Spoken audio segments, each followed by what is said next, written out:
So buying a practice. I had a dentist, established dentist from back home, looking to buy a practice. She came to our office yesterday, sat with her and an accountant, and she basically said, you know, I'm 45, I want to buy a practice. It's time. I found this practice downtown, looks good, I want to put in an offer to buy it. So I said, okay, just out of desperation, let's just take it easy and let's review some basic facts. It's downtown. Do people like going downtown to see the dentist? No. Traffic, parking. All of a sudden, I don't like it. When is it open? It's open 4 days a week, and it's got very limited hours. You know why? Because, again, people aren't going downtown to see their dentist. These are people who are on their way to work at lunchtime or right after work. They're going in. Okay, another reason I don't like it. Tell me about the lease. Oh, there's no lease. The dentist owns the building. Okay, what's the building look like? It's decrepit. Oh, that's another great point. Okay, where is the practice located? It's on the second floor. Does it have an elevator? Nope, just stairs. I'm like, what about kind of like elderly patients? No. Okay, what about the dentist who's selling? Is he or she going to be staying on? Nope. Cut, leave. So this just sounds too good to be true. This is the perfect practice. You want an old decrepit building on the second floor where your patients can't come to you, limited hours, and a guy who just wants to boot. I said, do not buy this practice. That is my and the accountant's professional opinion. You can do what you want. I will not help you buy this practice. It does not look good. And she learned through just talking with us that she missed all these points. And these are the key points that we help. You know, we see this on a regular basis, and we want you to buy the right practice. So probably the most effective thing is talk to the brokers, like Al Heaps and Associates, because they've got the listings, and they know who's selling and who's ready to sell. That's all they do. That's their jobs, right? You can talk to us, and you can talk to the accountants, but we'll just recommend just talk to the realtors and the brokers because they know where the listings are. Do you guys think it's better to buy a practice or start up your own practice? Depends? Okay. You know what? That's an interesting one. I kind of like the idea of buying a practice because you've got immediate cash flow. And you can base your future on what's happened in the past. When you start up a practice, have you guys dealt with examples of startups? Start typically from zero, say that practice up there. 4 ops, not one patient, the phone's not ringing. You're probably, so say it costs you $1 million to build it. It's probably going to take you, now your rent, say, is $26,000 a year, your staff and everything. Over the next 2 years before you earn your first dollar of profit, you're going to dig a deeper hole in debt of about $250,000, paying all these things you have to pay as a business until you get the profit. Whereas you buy the practice day one, it might have over equipment and whatnot, but there's a positive cash flow happening. You can pay yourself, pay the debt, and you're not going into the hole every month. That's kind of the difference. Did everybody hear that? I'm going to throw something in there. It depends. If you want to move to a rural community and start up, it's still possible to start up in some rural communities. Okay. You had have 500-600 patients after 30 days. Okay, so it depends on where, right? And David, anything to add so far? No, I'm good. Okay. What about buying the actual building and land versus leasing? What do you guys think? Is it another it depends answer, or is there a more definitive answer? What do you guys think? Owning better than renting? So that's what my mom always says, right? But I'm going to turn it back to George. George gave me a very interesting example of a client, and how much does she pay? Tell them where her practice is located, how big, and how much she pays in rent, George.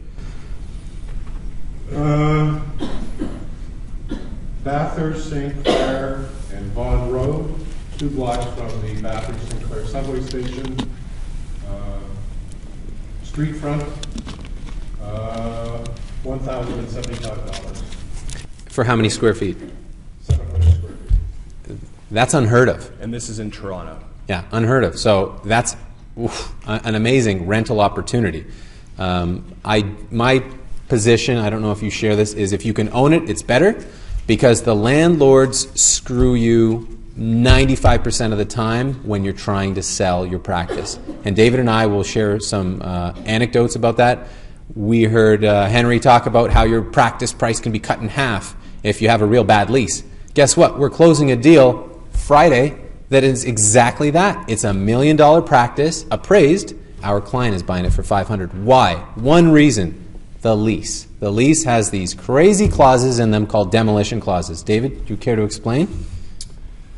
The short version of a demolition clause is essentially a landlord could have one or more reasons to kick you out of your premises. And if that happens, where are you practicing dentistry? You've just spent all this money on equipment, on improving the rental units, known as leasehold improvements. The banks give you the loan based on this, and now you find yourself out the door the next day. It can be a very big risk, very big risk. So they want to convert the place to a condo. Guess what? Your retirement is now half of what you expected it to be. So that's why it's so important to have the lawyers do something about that demolition clause. Either get it out of the lease, make it inapplicable for a long time, just do something. If it's a new establishment like one of these smart centers, it's less likely they're going to convert the place into anything other than what it is, but you always have to be mindful. And leases are lengthy, complex documents. Talk to your lawyers about them. What's a letter of intent? Have you guys heard of a letter of intent before? No? Basically, you want to buy a practice, you put together something called a letter of intent. I intend to buy your practice. Here are the key terms. David, what is the worst letter of intent we've ever seen? The absolute worst. The one that didn't exist. Okay, what's the second worst one we've ever seen? The second one that didn't exist. Okay, we got a letter of intent that was literally on a napkin. It was on a cocktail napkin. It was on a napkin. This was for a practice in Northern Ontario. It was meant to be done as a handshake deal, but it didn't turn out to be a handshake deal at the end of the road, and it led to a lot of complications because essentially you had one dentist saying, "I'll buy your practice," and there was an amount. That was it. That's it. Dr. X pays this amount to Dr. Y for the practice, and then they bring it to us and they say, "Make it happen," and we're like, "Huh? Well, what is that?" That's a letter of intent now. Letter of intent is all of the key terms that you want to buy this practice, and that gets negotiated. So what kinds of things would you as the purchasers, because in maybe a year or two you guys want to buy a practice, what kind of things do you guys want to put in there to protect yourselves? David? Oh, no, we'll take answers from the class first. Oh, okay. So what do you guys think? Yeah. What are you getting in exchange for the money that you're like? Yeah. What kind of terms? So you're going to be paying $1 million for this practice. What would you like to make sure you get the best possible deal? We've talked about it already. Yeah, go ahead. Principal stays as associate. Perfect. That's a term. You want it in there, so you have to negotiate an associate contract. How long are they going to stay? Some of them just want to boot it. But we make them generally stay on for at least a few months, if not a year or two, and that maintains the goodwill. Okay. A couple of other conditions that are going to protect you.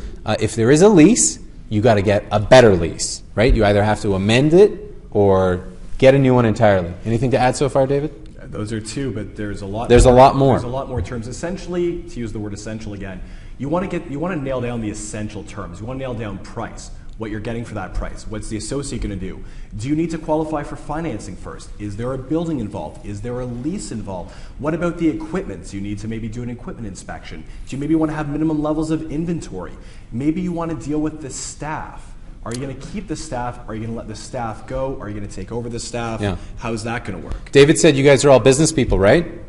How do you guys feel about staff, employees, front desk, chairside assistants? You know, hygienists. You're probably thinking they're your best friends, right? They're your greatest assets.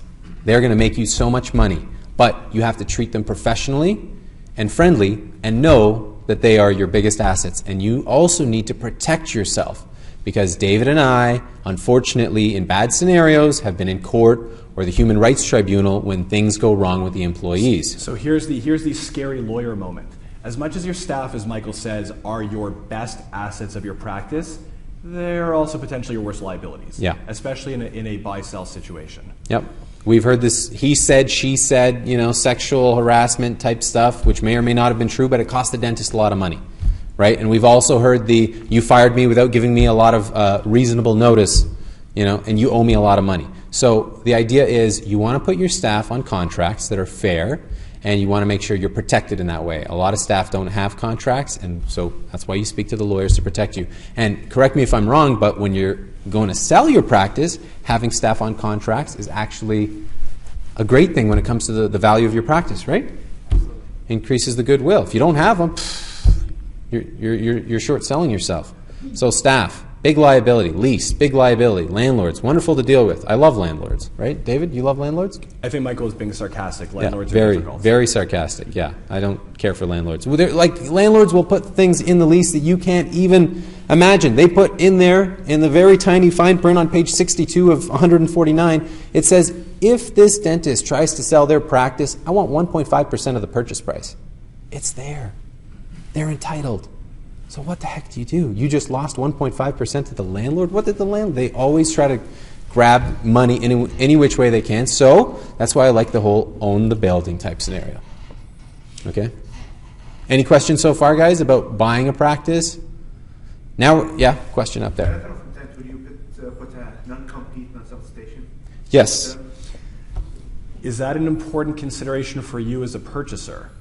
Do you want the seller, after the seller sells to you, hypothetical practice, $900,000, do you want the seller to open up shop across the street where all the patients of the practice that was just sold to you know that the dentist is across the street? I would imagine not.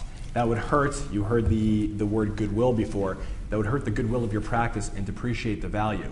So I would suggest to you that an essential term would be a non-compete, a non-solicit with the selling dentist. Right.